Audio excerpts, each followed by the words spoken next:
Hello everyone, welcome back to my channel. আজ তৈরি করে দেখাবো পাউরুটি দিয়ে ভীষণই মজাদার একটা নাস্তার রেসিপি। সকাল কিংবা বিকেলের নাস্তায় ঝটপট এই রেসিপিটি আপনারা তৈরি করে নিতে পারবেন। আশা করছি রেসিপিটি আপনাদের ভালো লাগবে। চলুন রেসিপিটি দেখে নিই। এখানে আমি হাফ কাপ মুরগির মাংস নিয়ে নিয়েছি, আর মাংসটা এরকম ছোট ছোট টুকরো করে কেটে নিয়েছি। এখন এর ভেতর দিয়ে দিচ্ছি হাফ চা চামচ আদা রসুন বাটা, 1/4 চা চামচ লবণ, 1/4 চা চামচ মরিচের গুঁড়া, 1/4 চা চামচ গরম মশলা গুঁড়া। এই সব কিছু ভালোভাবে মিশিয়ে নিচ্ছি।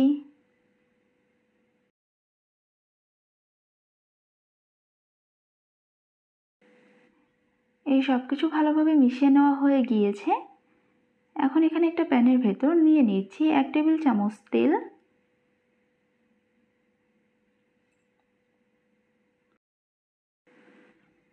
তেলটা গরম হয়ে গেলে এখন এই তেলের ভেতর আগে থেকে মেখে রাখা মাংসটা দিয়ে দিচ্ছি।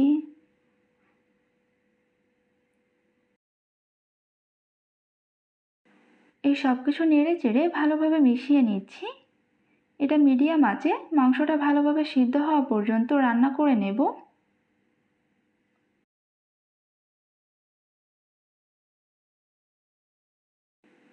এটা কিছুক্ষণ রান্না করে নেওয়ার পর মাংসটা ভালোভাবে সিদ্ধ হয়ে গিয়েছে, আর এটা একটু ভাজা ভাজা করে নিয়েছি। এখন এটা উঠিয়ে অন্য একটা পাত্রে রেখে দেব। রেসিপিটি বানানোর জন্য এখানে আমি 2 পিস পাউরুটি নিয়ে নিয়েছি। এখন নিয়ে নিয়েছি টমেটো সস। এখন এই টমেটো সস পাউরুটিতে ভালোভাবে লাগিয়ে নেব। এটা একটু ভালোভাবে সব সাইডে লাগিয়ে নিতে হবে।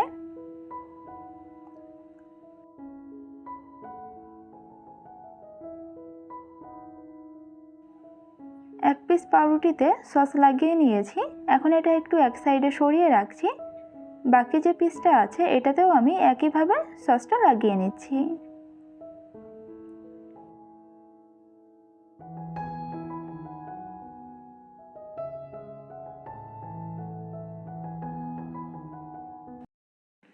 এখন আগে থেকে ভেজে রাখা মাংসটা এই পাউরুটির উপর দিয়ে দিচ্ছি। সব সাইডে সমানভাবে দিয়ে নিতে হবে।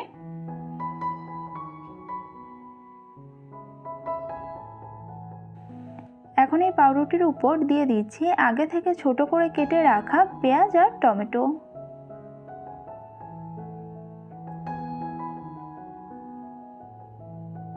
পেঁয়াজ আর টমেটোটা সব সাইডে সমানভাবে দিয়ে দিচ্ছি। এটা আপনারা আপনাদের পছন্দ মতো কম বেশি করে দিয়ে নিতে পারেন। এখন এখানে উপর থেকে অল্প করে একটু অরিগানো ছড়িয়ে দিচ্ছি। এটা দেওয়ার ফলে এর ভেতর খুব সুন্দর একটা ফ্লেভার আসবে, আর এটা খেতেও অনেক ভালো লাগবে। এখন দিয়ে দিচ্ছি আগে থেকে গ্রেট করে রাখা মোজারেলা চিজ। আমি এখানে চিজের পরিমাণটা একটু বেশি দিচ্ছি, তবে আপনারা আপনাদের পছন্দ মতো কম বেশি করে দিয়ে নিতে পারেন। সব সাইডে ভালোভাবে দিয়ে নিচ্ছি।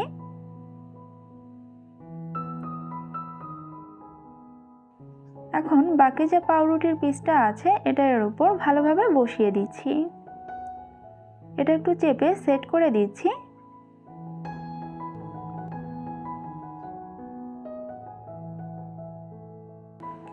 এদিকে চুলা একটা ফ্রাই প্যানের ভেতর নিয়ে নিচ্ছি 1 টেবিল চামচ তেল।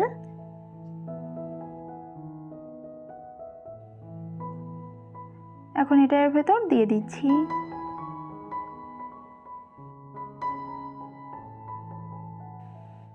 এখন এটা লো আছে 3 মিনিটের জন্য ঢাকনা দিয়ে রাখছি। এর এক একটা পাশ আমি 3 মিনিট করে ভেজে নেব। 3 মিনিট পর ঢাকনাটা উঠিয়ে নিচ্ছি। এখন এটা উল্টিয়ে দিচ্ছি।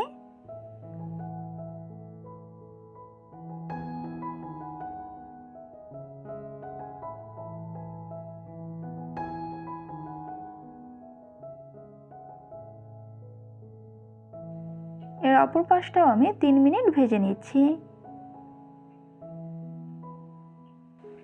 নাস্তাটা একদমই তৈরি হয়ে গিয়েছে, খুব সুন্দর একটা কালার এসেছে। এখন এটা অন্য একটা পাত্রে উঠিয়ে নিচ্ছি।